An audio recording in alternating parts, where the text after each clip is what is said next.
So we continue our series, and today we're looking at St Ephrem's notion of paradise.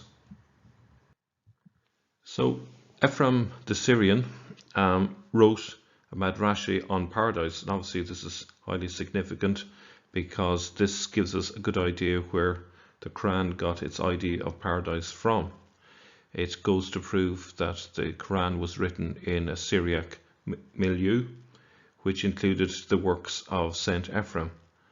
This madrashe offers us multiple images of the joys and pleasures of the Garden of Paradise. Will we see a similarity to how the Qur'an describes it?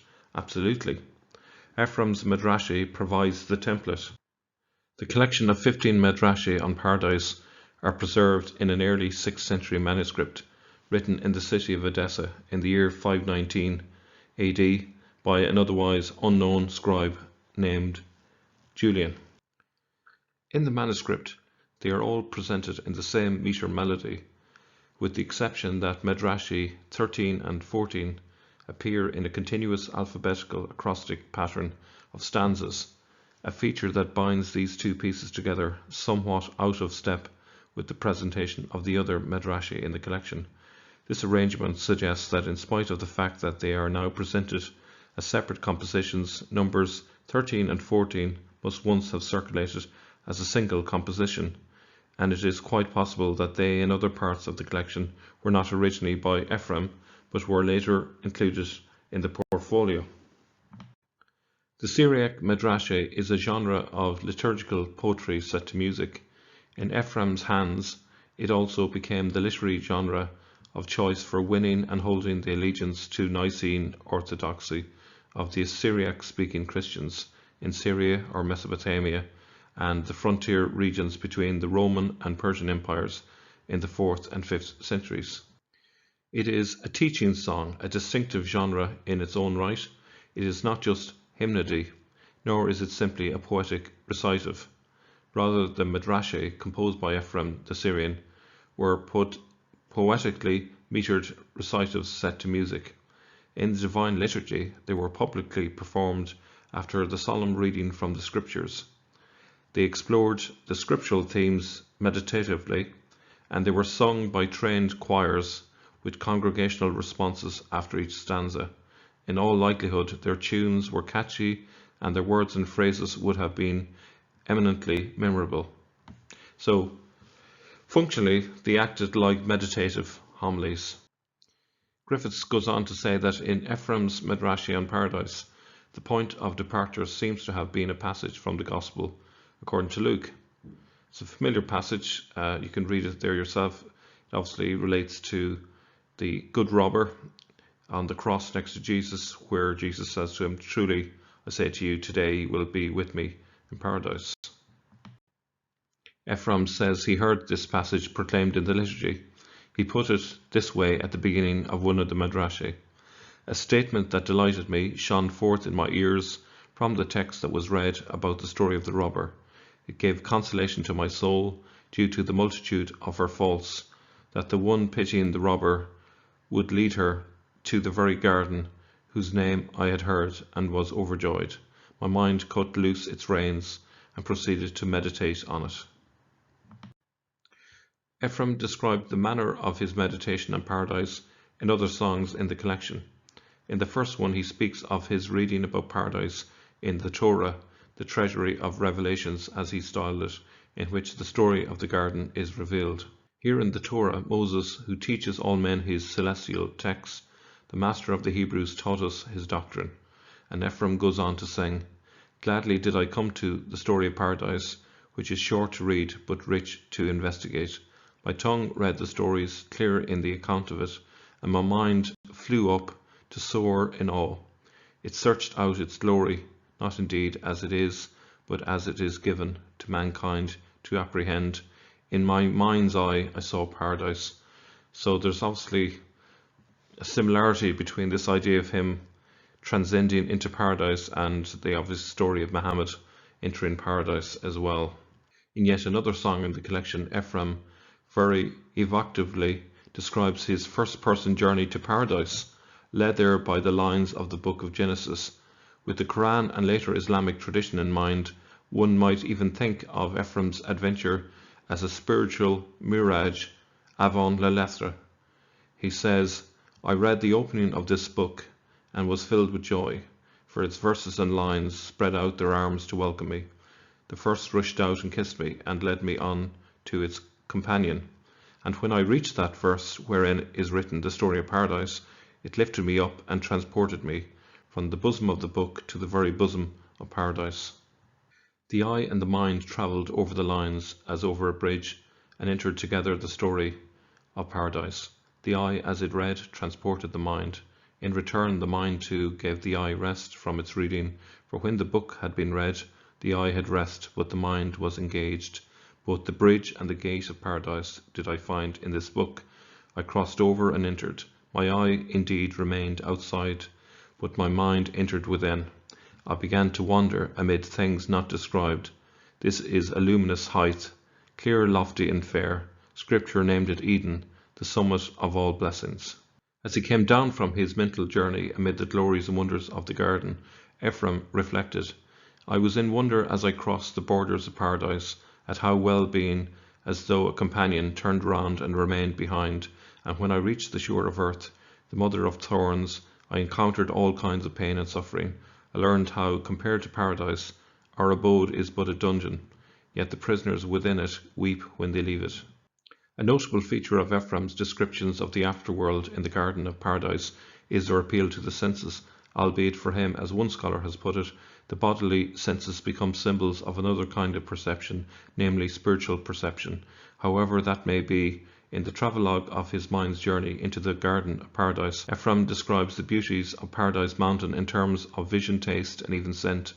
He speaks of a beauty that no paints can portray, where scented breezes blow with varied force over a banquet, where those who minister never weary in their service. The trees with their branches form a bower that invites the blessed to recline in their bosom, and as the saints recline, below them are blossoms, above them fruit. Ephraim envisions each season as yielding its best produce in paradise, and he uses an earthly image to make the point.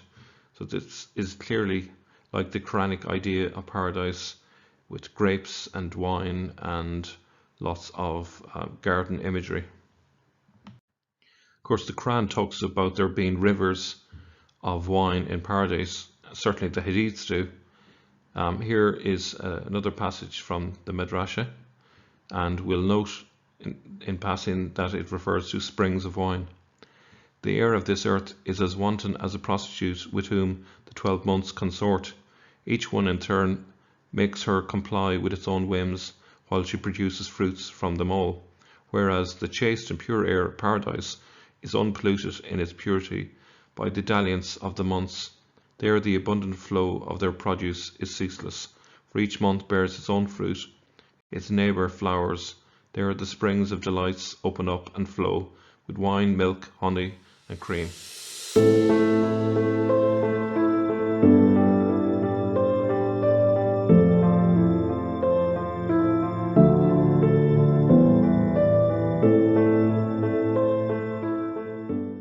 Ephraim makes a major point of the fact that not only the souls of the just, but their bodies too, are destined to enjoy the delights of paradise. He says the soul cannot have any perception of paradise without its mate, the body, its instrument and lyre. And so in a beautiful stanza he envisions the following scenario unfolding. In the delightful mansions on the borders of paradise do the souls of the just and righteous reside, awaiting there the bodies they love, so that at the opening of the garden's gate both bodies and souls might proclaim amidst hosannas, blessed is he who has brought Adam from Sheol and returned him to paradise in the company of many. And as if to recognize that most people in the Christian congregations were married, in one stanza of another madrasha he likens the perennial fruit of the trees of paradise in the several seasons to the extended human family, and to the perennial productivity of the institution of marriage in human society. That cornucopia full of fruits in all stages of development resembles the course of human marriage. It contains the old, young and middle-aged, children who have already been born and babies still unborn. its fruit follow one another and appear like the continuous succession of humankind. In fact, with this image of marriage in mind, on a broader reading of Ephraim's madrashe, it emerges that much of the lush imagery, the grapes and the grapevines, the fruits and the flowers, the trees and the fragrances, all go together in Ephraim's imagination to furnish paradise as a setting for what he calls the bridal chambers of the blessed, bridal chambers of glory, of light, and even of joys. In paradise, Ephraim says that one sees the disciples on high in their bridal chambers, where God also gave Adam a chaste bridal chamber. Ephraim says further in paradise, the virgin who rejected the marriage crown that fades now has the radiant marriage chamber that cherishes the children of light.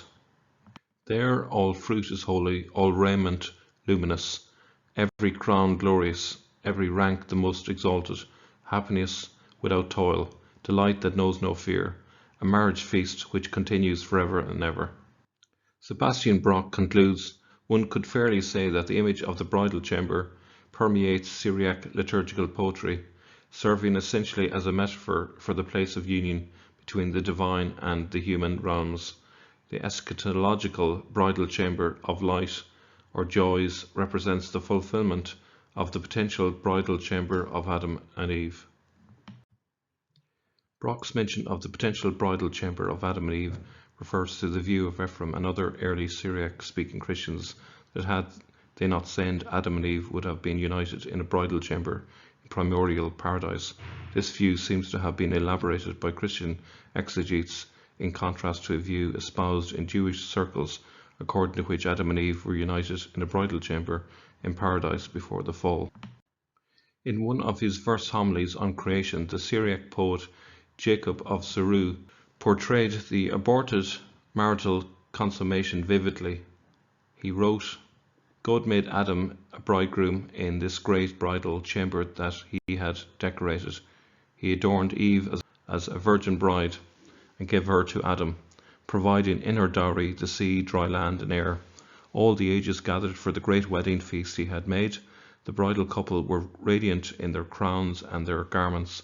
He had covered them with glorious light and splendid radiance. He left them on their own among the trees with their fruits, having given them as a wedding present every kind of tree and fruit. The garden rejoiced at the beloved bride and groom. As for the tree of life, he had hidden it in Eden's great bridal chamber, to be there for the bridal couple of light once they had been fulfilled.